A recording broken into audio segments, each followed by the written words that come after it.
22장 또 다른 어두움의 거래 동성애. 그러므로 하나님께서 그들을 마음의 정욕대로 더러움에 내버려 두사 그들의 몸을 서로 욕되게 하게 하셨으니 이는 그들이 하나님의 진리를 거짓 것으로 바꾸어 피조물을 조물주보다 더 경배하고 섬김이라. 주는 곧 영원히 찬송할 이시로다. 아멘. 이 때문에 하나님께 그들을 부끄러운 욕심에 내버려 두셨으니 곧 그들의 여자들도 순리대로 쓸 것을 바꾸어 영리로 쓰며 그와 같이 남자들도 순리대로 여자 쓰기를 버리고 서로 향하여 음욕이 부릴 듯하며 남자가 남자와 더불어 부끄러운 일을 행하여 그들의 그릇 때문에 상당한 보응을 그들 자신이 받았느니라. 또한 그들이 마음에 하나님 두기를 싫어하며 하나님께서 그들을 그 상실한 마음대로 내버려 두사 합당하지 못한 일을 하게 하셨으니. 로마서 1장 24절에서 28절 말씀. 현대사회와의 놀라운 적실성. 여러분과 함께 바울의 로마서를 살펴보는 사이 놀라울 만큼 현대사회와 연관성이 많은 로마서 1장 24에서 28절까지 왔습니다. 바울은 이 구절에서 동성애의 해체에 관해 다루고 있습니다. 연관성이 많다고 하는 데는 여러 가지 이유가 있습니다. 어제 같은 경우를 예로 들면 Here I Stand라는 회의가 개최되어 ELCA에서 활동하는 동성애 목회자들의 문제를 논의했습니다. 스타 트리뷴 지에는 와이오밍 대학에서 어느 동성애자 학생을 상대로 벌어진 징후 범죄에 관한 기사가 전면에 힐렸습니다. 그 학생은 울타리에 묶인 채 심하게 맞아 위독한 상태였다고 합니다. 지난 8월에는 전 세계 641명의 성공의 주교들이 람베스 회의 참석을 위해 영국 캔터베리에 모였습니다. 이들은 동성애 행위가 성경에 부합하지 않는다는 입장에 압도적인 찬성을 보냈습니다. 최근에는 USA 투데이지와 뉴욕 타임스, 워싱턴 포스트의 전면 광고가 힐렸습니다.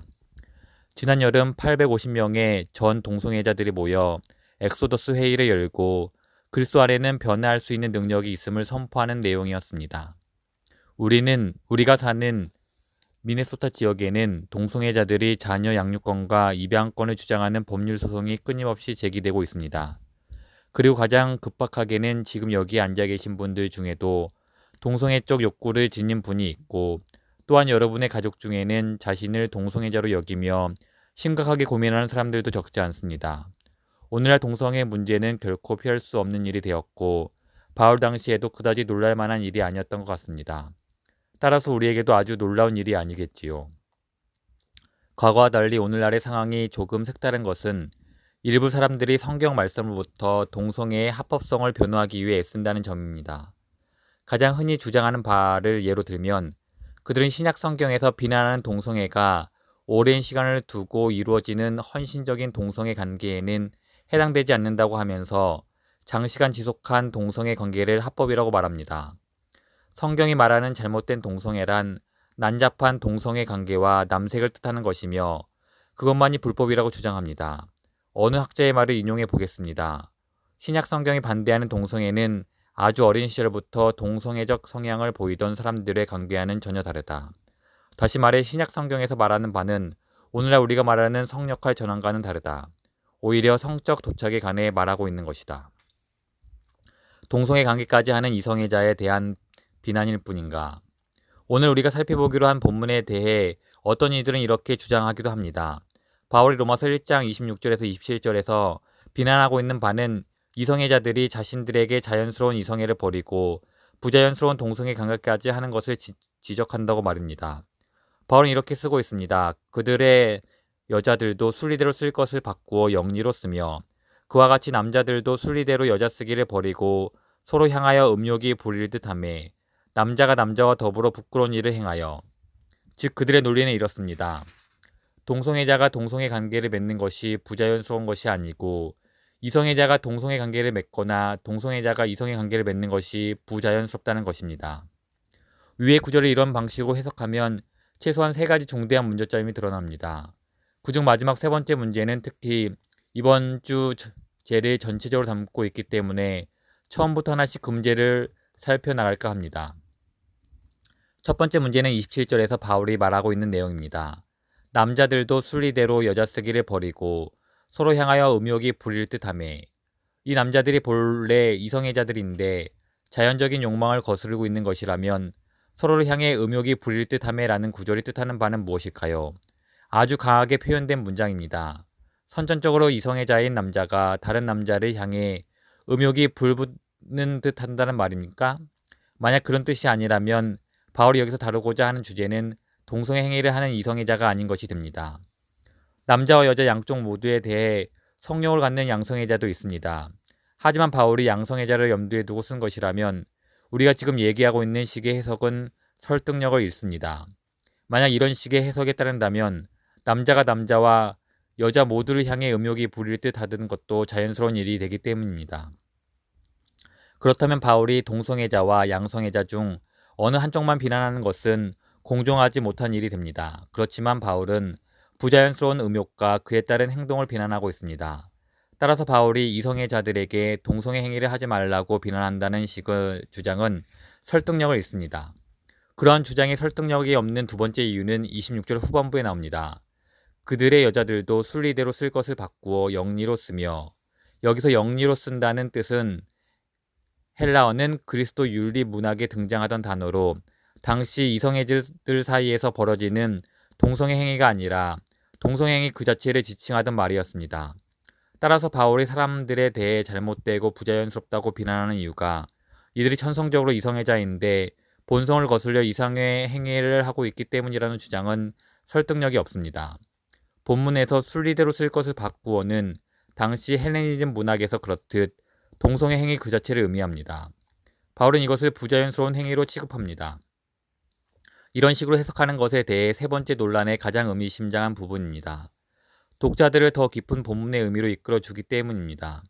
하지만 그 작업에 앞서 앞으로 2주간 우리가 어떠한 방향으로 나갈 건지 설명해 드리려고 합니다.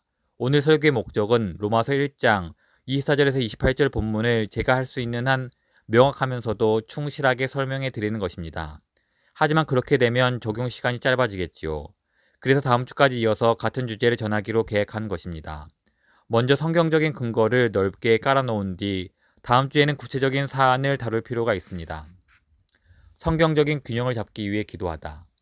이번 2주 동안은 우리가 다 함께 교회로서, 특히 저는 설교자로서 동성애 행위가 죄라는 분명한 확신을 갖되 다른 한편으로는 동성애적 욕구를 가진 분들과 여러분의 친구, 친지들에 대한 긍휼과 인내심을 품고 그 사이에서 성경적으로 균형을 잡게 되기를 기도합니다.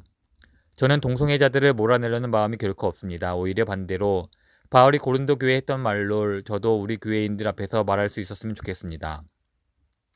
바울은 고린도전서 6장 9절에서 음행하는 자나 우상숭배하는 자나 간음하는 자나 탐색하는 자나 남색하는 자나 도적이나 탐욕을 부리는 자나 술 취하는 자나 모욕하는 자나 속여 빼앗는 자들은 이라고 언급한 뒤 11절에서 너희 중에 이와 같은 자들이 있더니 주 예수 그리스도의 이름과 우리 하나님의 성령 안에서 씻음과 거룩함과 의롭다 하심을 받았느니라고 말합니다. 우리도 그런 교회가 되기를 바랍니다. 비록 제약된 행동을 하고 싶게 만드는 저마다의 유전적, 호르몬적, 환경적 무질서를 우리 모두가 겪고 있지만 그럼에도 불구하고 의롭다 하심을 입은 죄인으로서 정결하게 살아가기 위해 함께 있으는 그런 교회 말입니다. 이에 관해서는 다음 주에 이야기하도록 하겠습니다. 매우 중요한 사안입니다. 하지만 지금 말하고자 하는 핵심은 바로 이것입니다. 우리는 동성애자들도 자신의 성적 혼란을 극복하게 되고 성적 혼란 속에서도 기쁘고 금욕적이며 승리하는 삶을 살도록 믿음과 용기와 도움과 사랑과 능력을 찾을 수 있는 그런 교회가 되기를 원한다는 점입니다. 3단계 명제를 3번 반복함. 이번에는 로마서 1장 26절에서 27절을 해석할 때 바울이 동성애 행위를 하는 난잡한 이성애자들을 비난했다는 주장에 대한 세 번째 반박 이유를 살펴보겠습니다. 본 구절에 대한 논쟁을 종합적으로 살펴보면 새로운 관점이 갖게 됩니다. 자세히 보면 본문에서 바울은 3단계의 명제를 3번이나 반복하고 있습니다. 명자의 3단계는 이런 식으로 흘러갑니다. 1단계, 인간은 하나님이 만드신 것으로 맞바꾸어 버렸다. 창조주보다 피조물을 더 사랑한 것이다.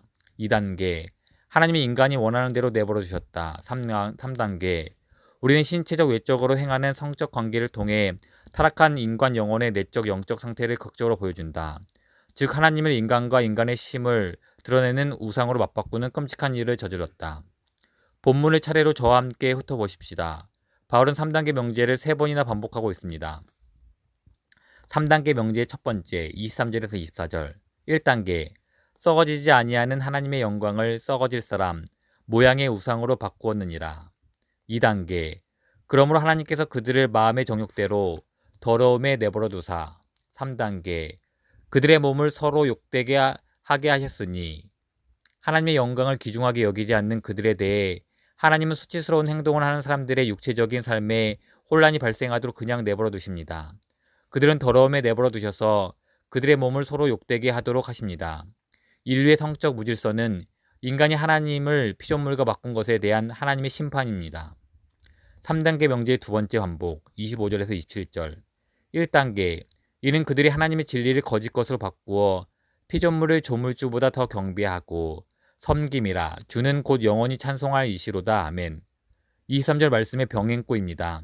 그들은 하나님의 영광을 우상과 바꾸었습니다. 하나님은 영광스러우시며 이 세상 어떤 것보다도 갈망해야 할 분이라는 사실이 바로 하나님의 진리입니다.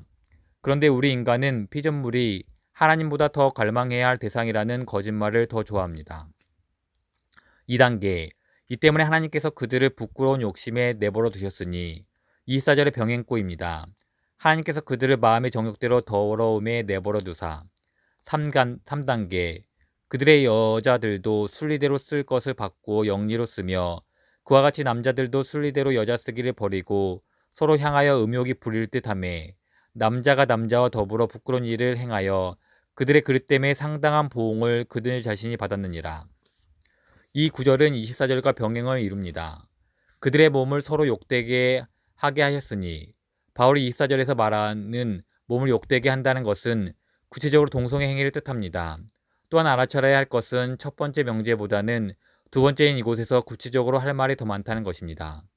인류의 성적 무질서, 특히 동성애는 동성애뿐만 아님 하나님의 진리를 거짓으로 바꾸어 행위에 대한 하나님의 심판입니다.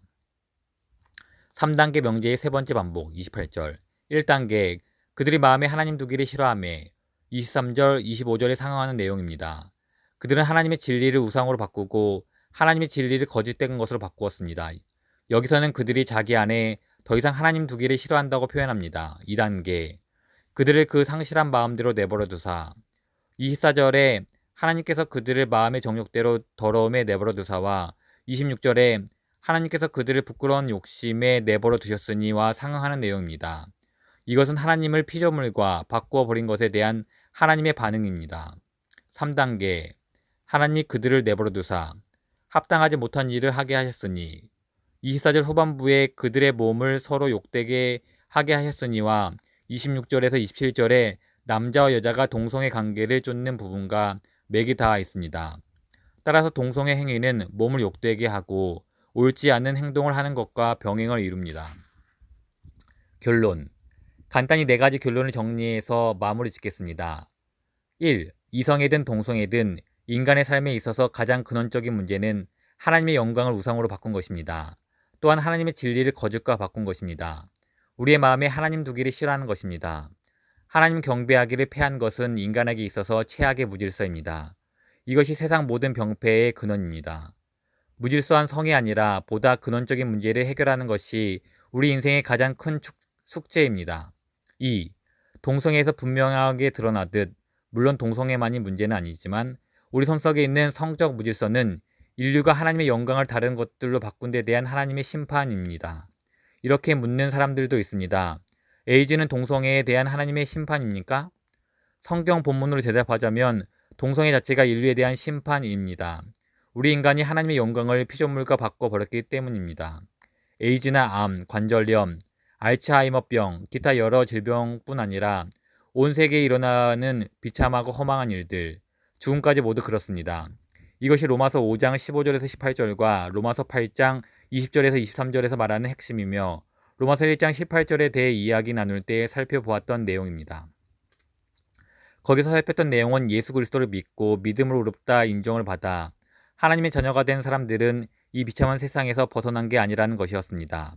다만 인류에게 임하는 하나님의 심판을 죄와 지옥이 아닌 거룩함과 천국으로 가는 긍휼하심의 길로 경험할 수 있도록 그들에게 은혜가 주어진다는 것이었습니다. 3. 본문에서 바울이 동성애에 초점을 맞춘 이유는 마음으로 하나님을 섬기지 않는 무질서와 성생활의 무질서 사이에 심오한 연관성이 극적으로 가장 잘 드러나 있기 때문입니다. 말로 더 표현하기 어렵지만 쉽게 설명하려고 합니다. 에베소서 5장 31절에서 32절에서 우리가 알 수 있는 바는 남자와 여자가 존재하는 것이 애초부터 하나님과 그 백성 간의 관계, 그리고 그리스도와 신부인 교회의 관계를 표현하고 구체적으로 보여주기 위해서였다는 점입니다. 이런 남녀의 관계 속에서 남자는 하나님 또는 그리스도를 예표하고 남자는 그리스도께서 교회를 사랑하신 것처럼 아내를 사랑해야 합니다.